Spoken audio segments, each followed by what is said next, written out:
Les amis, en ce moment, ça reparle sérieusement de l'Iran et des États-Unis. Et avec Trump au milieu de tout ça, forcément, tout le monde se demande, est-ce qu'on se dirige vers un vrai conflit ou est-ce qu'on assiste encore à un énorme coup de pression géopolitique? Salut tout le monde. Aujourd'hui, on va regarder ça tranquillement ensemble parce que la situation bouge pas mal et derrière le bruit médiatique, il y a des enjeux beaucoup plus larges qu'on ne nous explique pas toujours clairement.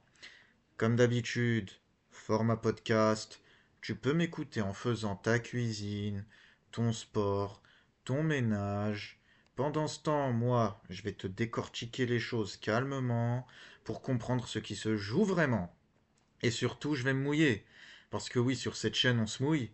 Est-ce que Trump va vraiment faire intervenir les États-Unis contre l'Iran? Ou est-ce qu'on est face à un bluff géant dans une partie beaucoup plus complexe et globale? Mais juste avant de commencer, et avant que j'oublie évidemment, pense à liker, commenter, partager. Ici on échange, on débat et comme on dit, de la discussion jaillit la lumière. Donc les amis, j'interviens effectivement aujourd'hui par rapport à ce qui se passe avec l'Iran, etc. J'avais pas spécialement prévu de faire de vidéo à ce sujet, mais la tension monte. On arrive à un degré presque aussi chaud que l'été dernier avec la fameuse guerre des 12 jours. Donc on a les États-Unis qui ont renforcé leur présence via le déploiement d'un navire de guerre, le porte-avions USS Abraham Lincoln, ainsi que plusieurs destroyers dans le Moyen-Orient pour faire pression justement sur l'Iran, sachant qu'il dispose déjà d'une base au Qatar, la fameuse base Al Udeid. Désolé pour les arabophones si je prononce mal le nom. Mais en tout cas, il y a déjà des milliers de soldats américains présents dans cette région-là, au niveau du détroit d'Ormuz et tout ça. Et en fait, le prétexte pour renforcer la présence et pour faire pression sur l'Iran, qui est un rival régional, bah effectivement, c'est les manifestations qui ont lieu depuis un moment. Donc, il y a un aspect un peu révolution colorée, mais en même temps, je vais pas cacher que voilà, évidemment, les Iraniens ont de vraies raisons de se révolter. Maintenant, moi, ce que j'en dis, c'est que effectivement, malgré qu'il y ait de vraies raisons pour eux de se révolter, il y a une part de manipulation, faut pas se leurrer, hein. Évidemment, on sait que l'Iran, voilà, c'est un pays qui ne s'entend pas très bien avec les certaines puissances régionales ainsi qu'avec les États-Unis, qui sont littéralement les maîtres du monde. Donc, forcément, la colère populaire risque d'être détournée dans le but de servir des intérêts qui sont exogènes à l'Iran en tant que nation. Je parle même pas du entre guillemets régime en place. Voilà. Donc, évidemment, selon les médias mainstream, il y aurait à peu près 30 000 morts. Je vois ce nombre de 30 000 circuler. L'État iranien ont annoncé un nombre beaucoup plus réduit. Évidemment, la réalité se situe entre les deux. Il n'y a pas que des opposants à l'État, au système politique actuel iranien. Il y a aussi des partisans de ce système politique qui ont aussi manifesté de leur côté. Donc, encore une fois, c'est aux Iraniens, moi je suis pour la souveraineté des États, c'est aux Iraniens de gérer leurs problèmes internes. Je suis contre le fait qu'une puissance extérieure intervienne de manière délibérée dans les affaires internes d'un pays et en ce qui concerne voilà, des nationaux d'un même pays entre eux. Maintenant, il y a de réels problèmes sans doute en interne là-bas. Il faut dire aussi que la situation n'a pas été arrangée par toutes les, toutes les sanctions et les boycotts que s'est pris l'Iran. C'est comme pour le Venezuela. Remettre sur le dos de Maduro la situation catastrophique de l'économie vénézuélienne dans son entièreté, c'est quand même, je trouve, pas très honnête, hein. Les torts sont toujours un peu partagés. Et puis, il ne faut pas oublier que concernant l'Iran, voilà, tout ça se passe dans un cadre national et régional très complexe. donc avec toute une mosaïque d'ethnies hein, en Iran. Il n'y a pas que le problème des laïcs, démocrates, etc., comme on nous le présente, sachant que les laïcs ne sont pas forcément démocrates. Il y a aussi des nostalgiques du Shah. Le Shah d'Iran, c'était pas tout à fait un grand démocrate, si vous voulez mon avis. Ça, il faut le dire quand même. Euh, et puis, voilà, il y a aussi des religieux, comme je le disais, des gens qui sont pro-régime. Donc ça, c'est les tendances plutôt politiques, on va dire. Mais tu as aussi toute une mosaïque d'ethnies en Iran. Ce ne sont pas tous des Perses, il y a aussi une minorité arabe, il y a des Kurdes, il y a des Azéris. Voilà, il y a vraiment de tout. Et l'Iran qui entre justement en déstabilisation, ça peut avoir des conséquences même au niveau régional dans le Moyen-Orient ainsi que dans le Caucase. Hein, juste au nord, il y a l'Azerbaïdjan. À côté, il y a justement l'Irak avec les Kurdes qui sont de plus en plus autonomes, etc. Donc le cadre régional est complexe. Chaque pays a des intérêts un peu divergents. Israël, je pense, aimerait voir une déstabilisation de l'Iran. N'oublions pas évidemment le plan Yinon, qui, voilà, ça peut paraître un peu complotiste, mais rien à foutre. C'est vrai, c'est réel, ce plan existe vraiment. Israël a intérêt à voir les États l'environnant se morceler sur des bases ethnico-confessionnelles. Et donc justement, l'Iran, qui en plus est hostile à Israël, c'est pas comme si l'Iran se montrait sympa envers Israël. Non, l'Iran affirme et affiche une hostilité à tort ou à raison selon les points de vue. Moi, vous connaissez mon point de vue, voilà. Donc envers Israël, donc raison de plus pour Israël qui a justement une volonté d'expansion, qui a besoin d'avoir des États faillis à proximité pour justement miser là-dessus en ce qui concerne l'Iran qui est son rival dans la région. Maintenant, en ce qui concerne Monsieur Trump, Mr. Trump, Trump veut-il la guerre ou pas? Alors, moi ce que je disais quand je suis revenu sur YouTube après quelques années, c'était justement à l'occasion de ce qu'on a appelé la guerre des 12 jours. J'avais expliqué à ce moment-là que Trump, en fait, il faut voir l'économie. Pour analyser les velléités, les objectifs de politique extérieure d'un pays et de son dirigeant, faut voir l'aspect économique et le projet de politique intérieure de ce dirigeant en question. Trump, il veut relancer l'économie US.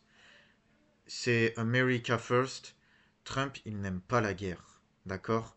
Imagine une guerre avec l'Iran, ça peut devenir un nouveau Vietnam, ça peut plein de choses.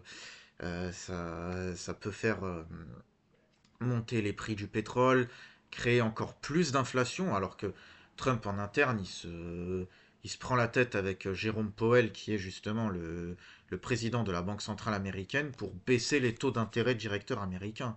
Mais comment tu vas faire si justement il y a une situation d'hyperinflation provoquée par la guerre?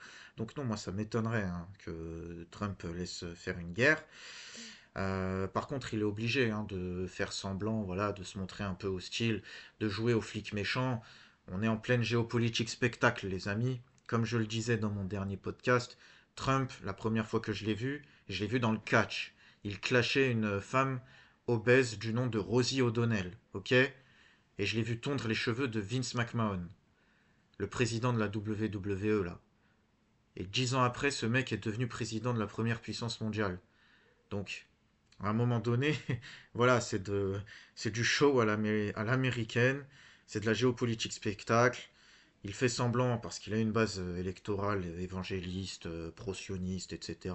Il montre quand même que voilà, il est contre l'Iran, il montre les muscles, etc. Et en même temps, on sait jamais. Imagine si le régime s'effondre, que l'Iran devient une démocratie ou une dictature d'un nouveau char, un État laïque, etc. Et que Trump n'a même pas fait semblant de soutenir ça. Bah, ça va dégrader les relations entre les États-Unis et le futur État iranien. Faut bien prendre ça en compte. C'est une situation assez délicate en fait pour un président d'un pays étranger quand justement ce genre de entre guillemets révolution colorée éclate. on marche sur des œufs à ce moment-là. Et puis évidemment, la présence de soldats américains dans la région, de porte-avions, de navires, etc. Ça permet justement aux États-Unis de se placer en position de force pour faire pression sur l'Iran et pour obtenir des choses en sous-bassement, en douce, pour négocier. Par exemple, plafonner les armes de l'Iran, des choses comme ça. Après, on ne sait pas tout, vous savez, on sait peut-être 10, 20, 30% de ce qui se trame réellement. Après, tout le reste, ça se fait de manière occulte, ça se fait, voilà, derrière le rideau. Donc, en plus, voilà, faut bien replacer tout ce qui se passe actuellement dans le contexte de ce que je qualifie moi de guerre froide économique et monétaire, hein. Donc, l'Iran, c'est un pays quand même très affilié de plus en plus à la Chine. À la Chine, donc la Chine qui met en place de plus en plus un système de paiement qui s'affranchit justement du dollar, avec notamment le projet de M-Bridge pour payer justement via une plateforme avec des monnaies numériques hors dollar et hors SWIFT. D'accord? Donc là, on est en train de mettre à mal le système américain de pétrodollar. Il y a peut-être ça derrière. Et ce, même si la Chine reste quand même assez silencieuse concernant ce qui se passe. Hein, c'est comme ce que je disais encore une fois en juin dernier, vers juin-juillet. Il n'y a pas de réel axe de la résistance. Faut arrêter avec ça. Autant sur ma chaîne, on est contre la doxa, d'accord? La doxa mainstream et tout ça, d'accord? Mais autant on va pas trop idéaliser le camp de l'axe de la résistance non plus, ou plutôt les analyses de l'axe de la résistance. L'intention est bonne, hein, je comprends tout à fait de mon point de vue, mais voilà, on va pas non plus. Quand Bachar el-Assad est tombé en Syrie, ben, la Russie et la Chine n'ont absolument rien fait. La Russie, elle a ses propres problèmes à gérer avec l'Ukraine. La Chine, bon voilà, eux, ce qu'ils veulent avant tout, c'est Taïwan, on le sait. Maintenant, l'Iran, ça reste quand même sur l'échiquier politique mondial, ça reste une pièce très importante. Ce n'est pas qu'un simple pion, c'est plus que ça. Mais voilà, les alliés de l'Iran ont leur priorité à elle. Et puis moi, la Russie, je le dis toujours, la Russie, je pense, Poutine, il aimerait voir les États-Unis s'embourber dans un nouveau Vietnam. Imagine Poutine qui réunit à la table des négociations Trump et Khamenei. Mais il se montrerait ainsi comme grand seigneur. Donc, la géopolitique, c'est complexe, les amis. L'Iran, ça sert justement d'épouvantail, hein. Ça permet aux États-Unis d'avoir un prétexte pour vendre des armes à leurs alliés dans la région, donc les pétromonarchies sunnito-wahhabites, là, Israël. Et une guerre en Iran, ça a trop d'inconvénients.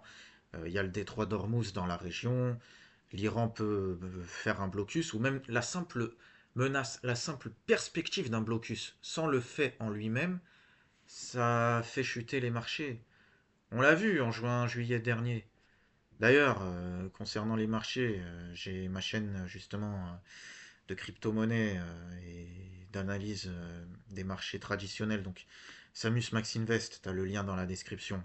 Tu as également le lien vers mon Twitter pour que tu puisses me suivre sur tous mes réseaux. Et puis voilà, donc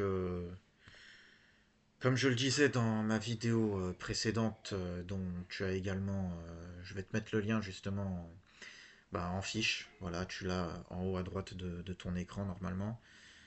On est en pleine guerre froide économique et monétaire. La doctrine Monroe, à l'heure actuelle, au XXIe siècle, ce n'est pas ce que c'était au XIXe siècle, ce n'est pas de l'isolationnisme. Beaucoup y ont cru, sauf que là, on est au XXIe siècle, comme je le disais, il y a la rivalité avec la Chine, et qu'effectivement, il y a un plan de pivot stratégique pour la domination territoriale du continent américain de la part de l'Amérique de Trump, évidemment. Les démocrates et les néoconservateurs, eux, ils ont une autre stratégie. C'est la culture stratégique du Heartland contre le Rimland. Là, on est avec la doctrine Monroe adaptée au XXIe siècle, donc Donroe pour Donald. Et voilà, il faut tenir compte effectivement du resserrement stratégique sur l'Amérique, mais pas dans une optique isolationniste, dans une optique plutôt géoéconomique, pour mettre à mal justement l'influence grandissante de la Chine, le projet One Belt, One Road, les nouvelles routes de la soie. L'Iran, comme je le disais, ce n'est pas qu'un simple pion dans tout ça, c'est une pièce maîtresse qu'il faut maîtriser pour Trump.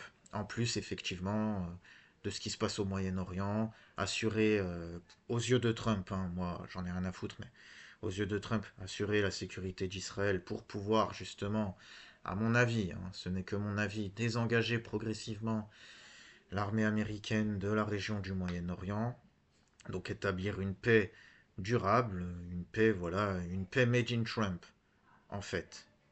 Tu comprends? Donc voilà les amis, alors ben, n'hésitez pas encore une fois à liker, commenter, partager, me rejoindre sur tous mes réseaux, regarder mes autres vidéos aussi qui sont liées à celle-là. Je tiens à signaler, là je vais te poster ça demain. Demain, un peu moins de 24 heures après, il se sera peut-être passé des choses entre-temps. Ça se trouve, Khamenei aura été kidnappé ou quoi. Bon, par les États-Unis, comme Maduro, ça m'étonnerait. Hein, ça m'étonnerait, mais sait-on jamais. Si jamais ça arrive d'ici là, n'hésite pas à te foutre de ma gueule en commentaire.